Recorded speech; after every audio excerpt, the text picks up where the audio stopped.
It's great to be back in the studio. But you know, before we continue to talk shit about all the songs on this list, I just want to say we've actually had a pretty good year for music. We've got a lot of albums from your favorite artists like Ye, Taylor Swift, even Eminem for some reason, but pretty much everyone's come out with music. But with all the music that's come out only halfway through the year, there's going to be some questionable and some outright terrible songs that have somehow made their way to the big scene somehow. I really don't get it either. Also, I do think it is important to continue the Ransomz controversial takes saga, as I see you guys absolutely love it. And I like it too. Now let's get into the top 5 worst songs of 2024.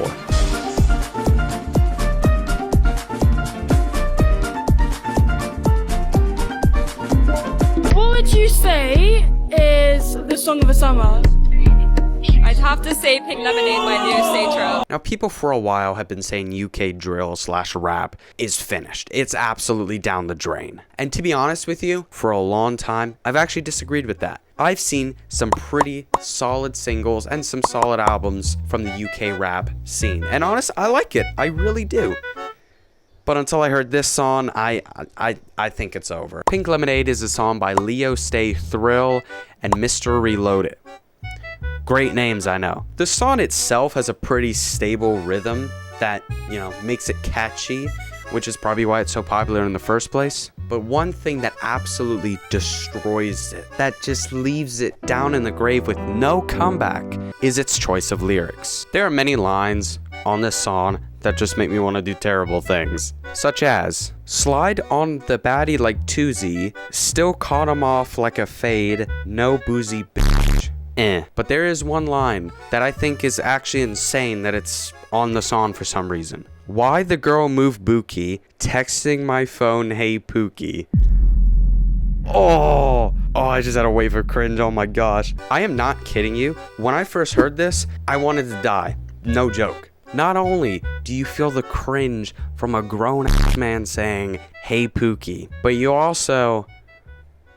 No, actually, that's about it. It's not even one of those TikTok songs that's overplayed and then you start hating it. It's not even one of those. You just kind of hate it on first listen, and that kind of determines that. I don't believe this song is on the charts, and I really hope it doesn't. But if it does ever get to the charts somehow, as it is a relatively new song, I give it 2 weeks max. It is not surviving any longer than that. And after that, it's going completely down the drain. But you want to know a song that, for some reason, hasn't gone down the drain? Well, that song is...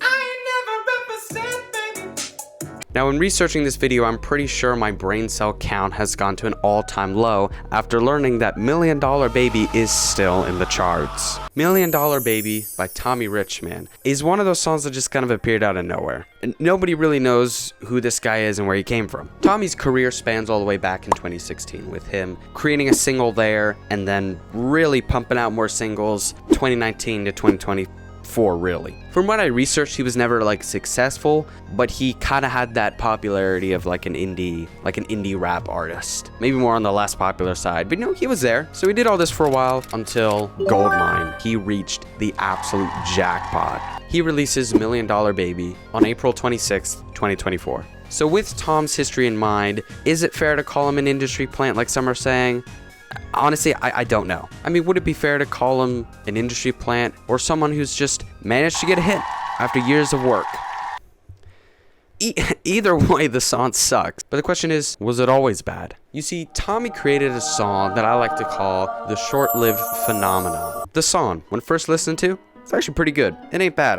I'll say it. It wasn't that bad when I first listened to it. It was alright. It's pretty catchy. It had all the elements to it. But now that the song has caught so much wind too soon, now it's bland and honestly just annoying. Now, I know many of you are already calling me out saying, well, just because it's overplayed doesn't mean it's a bad song. And listen, I agree with that to some extent. Don't act like you don't have that same problem. Don't act like there isn't that one song that you absolutely despise and you don't know why it's repeated multiple times. I'm sure there's at least one song. Songs being overplayed and then abandoned afterwards can sometimes show the reality of it. Maybe it was never a good song in the first place. Now, similar to the last rating, I'd give it 2 weeks left on the Billboard before it's officially done for. Down the drain, finished.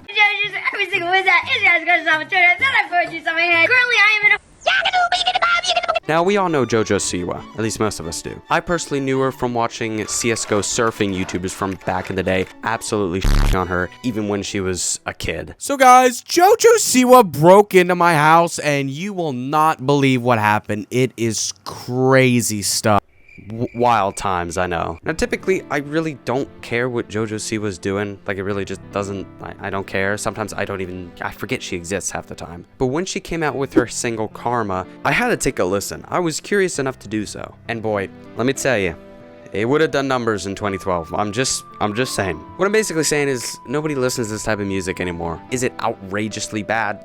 No. But you're never going to listen to it again after your first listen. You know, I had to listen to it a second time before recording this to really refresh my mind what it was. And yeah, that is the second and last time. Oh, and you probably heard she didn't even write it. Apparently, it was originally written for Miley Cyrus 12 years ago, which I'm sure she doesn't care anyway. But still, that look on JoJo Siwa is not good. I'm gonna be totally honest with you, it's not good. Apparently, in an article here, she claims that stealing doesn't exist. So let me know your thoughts on that. But if I had to put this song in one genuine word, I'd say it's pretty obnoxious. But hey, maybe her fan base likes it. I don't know. This song never made it to the charts. At least not that I'm aware. I can't be asked to do the research for that. But it isn't now, so maybe that's for the best. Where are you taking her?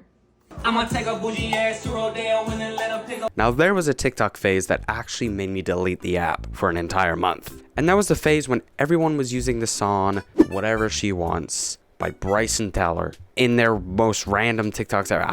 I couldn't even tell you what it meant. I didn't know. This song was always bad. It was never good in the first place. And listen, before I explain why, because listen, you don't have to take my word for these things. Do you see it anywhere in the charts? I truly don't believe I've seen a bigger song fall off in my life. I'm so serious when I say that. Name me one song that has a bigger fall off in the comments. Let me know. Now, it has flow to it. You know, it's not completely dead. But in my honest opinion, I don't really like it.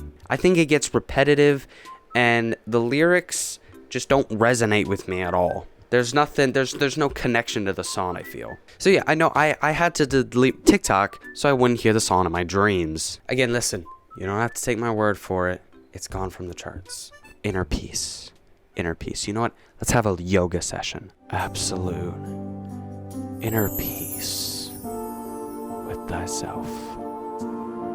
Peace. And finally, one of the greatest songs. Yeah, it's actually awful. Well, okay. I mean, it's not great, but it's just one of those. No reasons. You're not saying anything about it.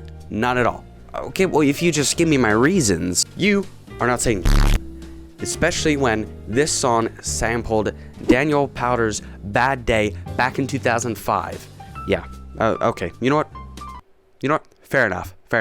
Oppie Day is a masterpiece. There's just no better word for it. The reason it has achieved the #1 spot on this list is because it is so bad that it is so funny. Basically 100% sure that Lil Mabu did not intend for this song to be a hit song, let alone a listenable one. I guess the title of the album, Young Genius, really came into play just for Oppie Day. Fun fact, if you look at albumoftheyear.com and you search up Young Genius, you'll notice Oppie Day is the only song to get a score above 25. It just proves it's that good, really. I will say though, on a serious note, I think it is super impressive how Lil Mabu managed to make a song like this. I think you need to be so creative to make a song like this. And I think that's why it deserves a #1 list on the worst song of 2024. And that concludes it, ladies and gentlemen, for the video. Another addition to the Ransomz controversial take saga is complete. Let me know what you think of this list. If you agree, disagree, let me know. Anyway, guys, thanks again for watching. Hope you guys enjoyed the video. Be sure to subscribe, and most importantly, have a great day. Peace out. Bash.